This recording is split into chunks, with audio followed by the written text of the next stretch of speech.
Hello, Radhe Radhe दोस्तों, कैसे हो आप सब लोग। उम्मीद करती हूँ आप सब बढ़िया होंगे, स्वस्थ होंगे, मस्त होंगे। मैं भी एकदम मस्त हूँ।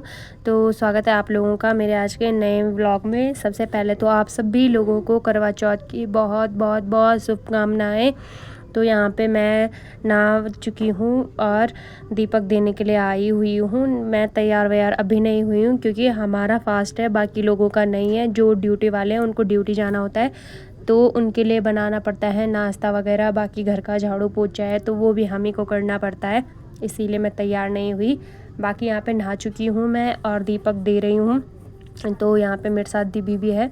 फटाफट से मैं पूजा आरती वगैरह कर लेती हूँ। और ये देखो, ये दिव्यांशी भी यहाँ पे आ गई है, उठ चुकी है और ऐसे ही आ गई है उठ के। तो यहाँ पे मैं सूर्य को भी जल चढ़ा दिया है। बाकी मैंने बच्चों के लिए लगा दिया है पानी। और रुद्रांश को ना यहाँ पे पता नहीं किसका ब्रश मिल गया था, तो उसको ब्रश इतना प्यारा है ना, उसको दिन भर कुछ खाने को ना भी दो ना और ब्रश दे दो तो वो उसके साथ खेल लेता है पूरे दिन भर, पता नहीं क्यों। तो यहाँ पे मैंने नया सूट भी डाल दिया था। ये मैं फर्स्ट बार पहन रही हूँ, तो मैंने वैसे तो नॉर्मल ही है बट मैंने बोला कि इसी को पहन लेती हूँ, हल्का सा है तो नया है तो मैंने इसलिए इसको पहना। बाकी तैयार व्यार में हो चुकी हूँ और अब आ गए थे हम यहाँ पे मंदिर को थोड़ा सजाने। तो फूल वूल नहीं थे तो मैं और मेरी देवरानी चले गए थोड़ा फूल के लिए। तो फिर हमने फूल वगैरह लाए और जो अपने करवे वगैरह होते हैं वो यहाँ पे हमने रख दिए हैं। बाकी जो हमारा श्रृंगार का सामान लाया हुआ था हमने वो सारा रख दिया है। और अब टाइम है शाम की पूजा का। तो यहाँ पे मैं चली गई थी अपनी देवरानी के रूम में साड़ी पहनने के लिए, क्योंकि मेरे को साड़ी लगानी आती नहीं है। तो मैंने अपनी देवरानी को बोला कि मैंने कहा मेरी भी साड़ी लगा दे। तो मैं ऐसी ही बैठी हुई थी, वो अपनी तैयारी कर रही थी, जिसके बाद उसने मेरी साड़ी लगा दी और अब अपनी साड़ी लगा रही है। तो आप देख सकते हो उसने कितनी सुंदर साड़ी लगाई हुई है मेरी। और ये साड़ी जो हमने पहनी है दोनों सेम सेम है, बट थोड़ा कलर थोड़ा हल्का सा अलग है।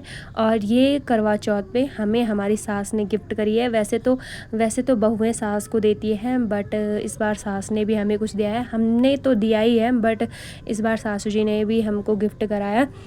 हम ही दोनों को नहीं, हमारी जो दीदी है मतलब हमारे हस्बैंड की जो बहन है उनको भी सेम ऐसी ही साड़ी है, बट वो ऐसी ब्राउन ब्राउन जैसी है। तो हम तीनों की सेम साड़ी है। उसके बाद हम आ गए थे यहाँ पे पूजा करने। तो यहाँ पे मेरी देवरानी पढ़ रही है, क्योंकि आसपास कोई वैसे छोटी कन्या पढ़ती है तो यहाँ कोई थी नहीं छोटी कन्या हमारे आसपास, बड़ी मुश्किल से लाना पड़ता है कुंवारी कन्या को। तो यहाँ पे दिव्य थी, तो सासू जी ने बोला कि उसको तो पढ़ना आता नहीं है, तो बोला कि इसके बदले का तुम ही पढ़ लो। बाकी यहाँ पे शाम के टाइम हमने सूर्य को जल चढ़ाया है। वो हम वैसे तो ज़्यादा ज़रूरी नहीं है जल चढ़ाना, पर हम चढ़ाते ही चढ़ाते हैं। मैं मेरी सासू जी लोग, तो हमने सबने जल चढ़ाया। उसके बाद आ गई थी शाम की बारी। तो आज हमने खाना बनाना जल्दी स्टार्ट कर दिया था। मेरी देवरानी सब्जी वगैरह की तैयारी कर रही थी, बाकी मैं यहाँ पे गूंद रही हूँ आटा। और मैं आप लोगों को अपने बैंगल्स दिखा रही हूँ कि इतने सुंदर लग रहे हैं। मैंने दोनों हाथ के एक ही हाथ में पहने हुए हैं, तो बताना कि मेरे बैंगल्स आपको कैसे लग रहे हैं।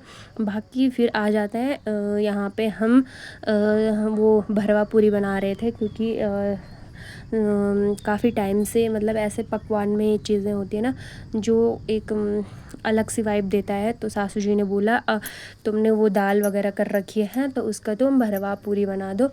तो दाल तो थोड़ा ऐसे गीली वगैरह हो गई थी, तो हमने फटाफट से आलू चढ़ा दिए। और आलू का हमने यहाँ पे वो बोलते हैं, हमारे यहाँ तो उसको स्वाड़े बोलते हैं, आपके यहाँ क्या बोलते हैं कमेंट करके ज़रूर बताना कि आपके यहाँ इनको क्या बोलते हैं।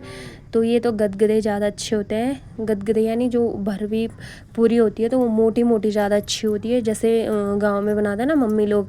तो वैसे तो मेरे को आता नहीं है बनाना, तो मैंने यहाँ पे जैसे जैसे मैं पराठे बनाती हूँ वैसे ही मैंने बनाया और काफ़ी अच्छे हो रहे थे। जब इनको गरम गरम खाओ ना तब तो बहुत अच्छे होते हैं। बाकी जब ठंडे हो जाते हैं तो उतने इनका थोड़ा टेस्ट जो होता है वो उतना नहीं रहता है। तो यहाँ पे फटाफट से मैं बना रही थी। बाकी मैं अभी नॉर्मली कपड़ों में हूँ और मेरा जूड़ा वूड़ा भी सब निकल चुका है। बाकी यहाँ पे चांद भी आ चुका था, तो मैंने अभी दूसरी साड़ी पहनी अपनी शादी की। क्योंकि वो थोड़ा ऐसी सॉफ्ट थी और बार बार फिसल रही थी। तो यहाँ पे हस्बैंड जी तो तैयार नहीं हो रखे हैं, बाकी ऐसे ही नॉर्मली आए तो हमने बोला कि चलो पहले फटाफट कर लेते हैं। उसके बाद हम सब ने अपना फास्ट जो है वो पूरा किया और यहाँ पे हम बैठ गए थे खाने। तो यहाँ पे बच्चों ने सारा इतना तोड़ मरोड़ के कर दिया था। तो आज का व्रत इतना ही, मिलती हूँ आपको कल, बाय बाय।